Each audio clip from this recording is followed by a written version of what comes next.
जितने भी बच्चे कक्षा 10 में पढ़ते हैं और उनको देना है 2026 में बोर्ड एग्जाम, 18 फरवरी को अगर आप लोगों का भी है हिंदी का पेपर, तो आज की ये वीडियो आपके लिए मोस्ट इम्पॉर्टेंट है, क्योंकि आज की इस वीडियो में मैं आप लोगों के लिए दो बहुत ही ज़्यादा इम्पॉर्टेंट वायरल मॉडल पेपर को लेकर के आई हूँ और ये आपके अभ्यास के लिए है। यकीन मानिए, अगर आप लोगों ने इन दोनों मॉडल पेपर या फिर वायरल प्रश्न पत्रों को सॉल्व कर लिया तो और कोई पेपर देखने की बिल्कुल भी ज़रूरत नहीं है और 18 फरवरी को बोर्ड एग्जाम आपका काफ़ी ज़्यादा अच्छा जाएगा। तो जैसा कि हम जानते हैं, समय हमें हमेशा से ही 3 घंटे 15 मिनट का मिल जाता है और पूरा पेपर हमारा 70 अंकों का होता है। खंड अ की बात करें तो हमें सारे बुक से सारी चीज़ों से गद्य पद्य व्याकरण सारी चीज़ें मिला करके 20 अंकों के 20 बहुविकल्पी प्रश्न मिल जाते हैं और निर्देश इसमें ये रहता है कि प्रत्येक प्रश्न के लिए हमारे 1 अंक निर्धारित रहेंगे। तो ये जो भी 20 प्रश्न होंगे इन सभी को आप देख लीजिए। जैसे कि पहला है कि तार सप्तक का प्रकाशन कब हुआ था। दूसरे प्रश्न में साकेत महाकाव्य के रचनाकार कौन है। तीसरे में रीति मुख्य विशेषता क्या है। चौथे में महादेवी वर्मा कौन से युग की कवयित्री हैं। चिंतामणि किस लेखक की रचना है। छठवां है कि ध्रुव सामिनी नाटक के लेखक कौन है और मुंशी प्रेमचंद द्वारा संपादित पत्रिका कौन सी है। शुक्लोत्तर युग की समयावधि क्या है। अगला 9वें में आपको मिलान करना रहेगा। मिलान करके आप ABCD ऑप्शन दिए रहेंगे, उनमें जो भी करेक्ट होगा उसे फिल करेंगे। 10वां है कि निम्नलिखित में से कौन सी विधा आपकी कहानी है। 12वें में हास्य रस का स्थायी भाव बताना है। ये सब आपके व्याकरण के प्रश्न हैं। 13वें में चरण कमल बंदौ हरिराई में कौन सा अलंकार है। 14वां प्रश्न की दोहे के पहले और तीसरे चरण में कितनी मात्राएं होती हैं।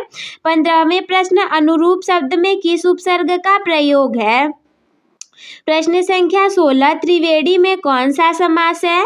प्रश्न संख्या 17 रचना के आधार पर वाक्य के कितने भेद होते हैं। अग्नि का तद्भव रूप क्या है। कृतवाच्य में किसकी प्रधानता होती है और तद स्त्रीलिंग शब्द का चतुर्थी विभक्ति एक वचन में कौन सा रूप होगा।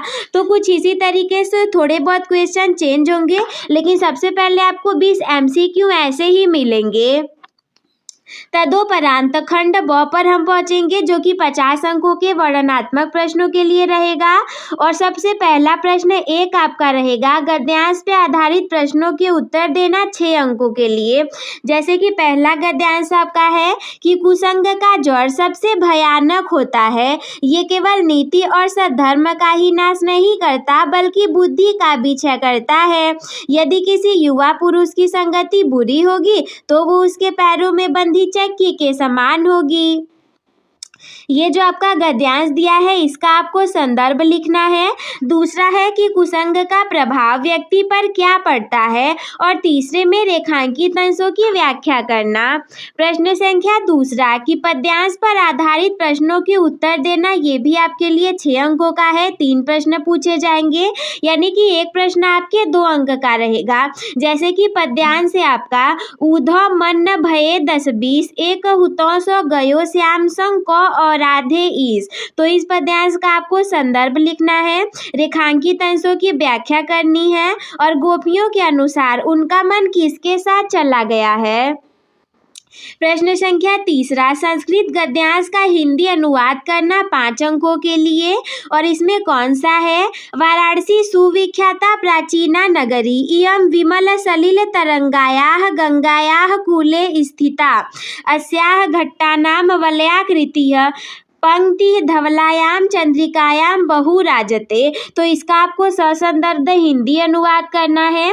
प्रश्न संख्या 4 में 3 आपका गद्यांश था, ये चौथा आपके पद्यांश से रिलेटेड होगा, जिसमें की है सर्वे भवन्तु सुखिनः सर्वे सन्तु निरामया सर्वे भद्राणि पश्यन्तु माँ कश्चित् दुर्भाग् भवेत्।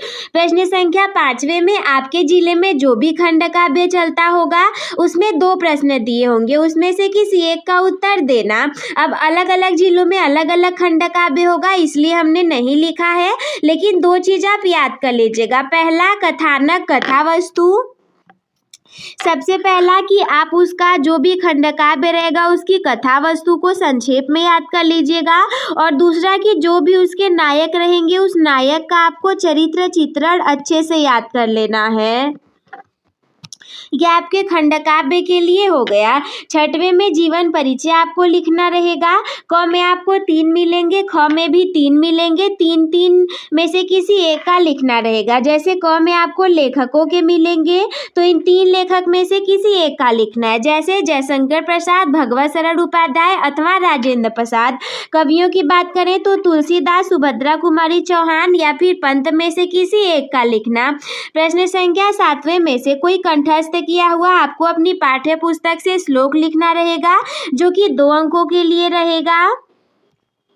और इसके बाद प्रश्न संख्या 8वें में संस्कृत प्रश्नों के उत्तर देना, किसी 2 प्रश्न का उत्तर देना रहेगा, और इसके लिए आपको 2 अंक मिलेंगे। पहला है कि वाराणस्या कस्या कुले स्थिता, और दूसरा है वीरः केन पूज्यते। प्रश्न संख्या 9वें में निबंध लेखन रहेगा 7 अंकों के लिए। तो पहला है कि मेरी प्रिय पुस्तक के बारे में आपको लिखना, या फिर जल ही जीवन है के बारे में लिखना, या फिर डिजिटल इंडिया पे आप निबंध लिख सकते हैं, अथवा बेरोजगारी की समस्या पे निबंध लिख सकते हैं। 9 के बाद 10वां प्रश्न आपके एग्जाम में रहेगा पत्र लेखन हेतु 4 अंकों के लिए। तो पहला है कि अपने प्रधानाचार्य को छात्रवृत्ति हेतु प्रार्थना पत्र लिखना। मॉडल प्रश्न पत्र 1 आपका कंप्लीट हो गया। आई होप कि आप लोग को समझ में भी आ गया होगा, और ऐसे ही प्रश्न आएंगे, कुछ भी इससे बाहर नहीं आने वाला। तो अब हम देखेंगे मॉडल प्रश्न पत्र दूसरे वालों को अभ्यास हेतु। हम जानते हैं कक्षा 10 हिंदी विषय के लिए खंड अ में आपके 20 बहुविकल्पी प्रश्न रहेंगे 20 अंकों हेतु।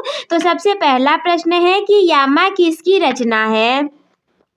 दूसरा प्रश्न है कि रीति मुक्त काव्यधारा के कवि कौन है। तीसरे प्रश्न में लोकायतन के रचनाकार कौन है, और चौथे प्रश्न में आंगन के पार द्वार के लेखक कौन है। 5वें प्रश्न में कलम का सिपाही जीवनी विधा के लेखक कौन है। प्रश्न संख्या 6वें में मैला आंचल कौन से विधा की रचना है। प्रश्न संख्या 7वें में इंद्रजाल कहानी संग्रह के लेखक कौन है। छायावादोत्तर काल की पत्रिका कौन सी है, और स्तंभों का मिलान करना। 9वें प्रश्न में आपको हमेशा मिलान वाले प्रश्न मिलेंगे। जैसे गबन आपके प्रेमचंद से रिलेटेड है तो जिस भी ऑप्शन में क का सेकंड वाला रहेगा वो आप सही कर देंगे। 10वें प्रश्न में हजारी प्रसाद द्विवेदी का प्रसिद्ध निबंध कौन सा है, और शांत रस का स्थायी भाव क्या है। पीपर पात सरिस मन डोला में कौन सा अलंकार है। सोठा छंद के दूसरे और चौथे चरण में कितनी कितनी मात्राएं होती हैं। अभिमान शब्द में प्रयुक्त उपसर्ग कौन सा है। माता पिता में कौन सा समास है। मुझे चला नहीं जाता इसमें कौन सा वाच्य है। नेत्र का पर्यायवाची शब्द क्या है, और वह वाक्य जिसके बारे में कुछ कहा जाता है उसे हम क्या कहते हैं। युष्मत शब्द की षष्ठी विभक्ति बहुवचन रूप क्या होगा, और सुंदर शब्द क्या है। संज्ञा, सर्वनाम, विशेषण अथवा क्रिया विशेषण। खंड अ आपका पूरा हो गया। खंड ब वर्णनात्मक प्रश्नों से रिलेटेड रहेगा 50 अंकों के लिए। क्योंकि पूरा प्रश्न पत्र 70 अंक का है तो 20 अंक एमसीक्यू में हो गए, 50 अंक आपके वर्णनात्मक रहेंगे। प्रश्न संख्या पहला है गद्यांश पर आधारित प्रश्नों के उत्तर देना। तो सबसे पहला गद्यांश है कि विश्वास पात्र मित्र से बड़ी रक्षा रहती है। जिसे ऐसा मित्र मिल जाए उसे समझना चाहिए कि खजाना मिल गया है, और जो विश्वास पात्र मित्र है ये जीवन की एक औषधि के समान है। इस गद्यांश का आपको संदर्भ लिखना पड़ेगा, और लेखक ने मित्र की तुलना किससे की है ये बताना है। रेखांकित अंशों की आपको व्याख्या करनी है। सेम ऐसा ही प्रश्न दूसरे में गद्यांश के जगह पद्यांश बदल जाएगा। पद्यांश पर आधारित प्रश्न। तो पद्यांश है निर्गुण कौन देश को बासी, मधुकर कही समुझाय सौहदे, बूझती साच नहासी। पहले प्रश्न में आप इसका संदर्भ लिखेंगे, दूसरे में आप रेखांकित अंश की व्याख्या करेंगे, और तीसरे में बताएंगे कि गोपियां उद्धव से किसके बारे में प्रश्न कर रही हैं। प्रश्न संख्या 3 कि संस्कृत गद्यांश का हिंदी अनुवाद करना 5 अंकों के लिए। तो कौन सा गद्यांश है? नागरिकः बहुकालं यावत् अचिन्तयत् परं प्रहेलिकायाम् उत्तरं दातुं समर्थं न अभवत्, अतः ग्रामीणम् अवदत् अहम् अस्याः प्रहेलिकायाम् उत्तरं न जानामि। प्रश्न चौथे में गद्यांश की जगह पद्यांश बदल जाएगा। इसके लिए भी आपको 5 अंक मिलेंगे। तो पद्यांश क्या कह रहा है? किस्विद प्रविशतो मित्रम किस्विद मित्रम गृहे सतः आतुरस्य च किम मित्रम किस्विद मित्रम मरिष्यतः। प्रश्न संख्या 5वें में आपके जिले में जो भी खंड काव्य चलता हो उसके आधार पर नायक का चित्रण अथवा किसी सर्ग की कथा वस्तु लिखने के लिए आएगा और इसके लिए आपको 3 अंक मिलेंगे। जीवन परिचय में आप जयशंकर प्रसाद, भगवत शरण उपाध्याय अथवा राजेंद्र प्रसाद में से किसी एक का लिखेंगे।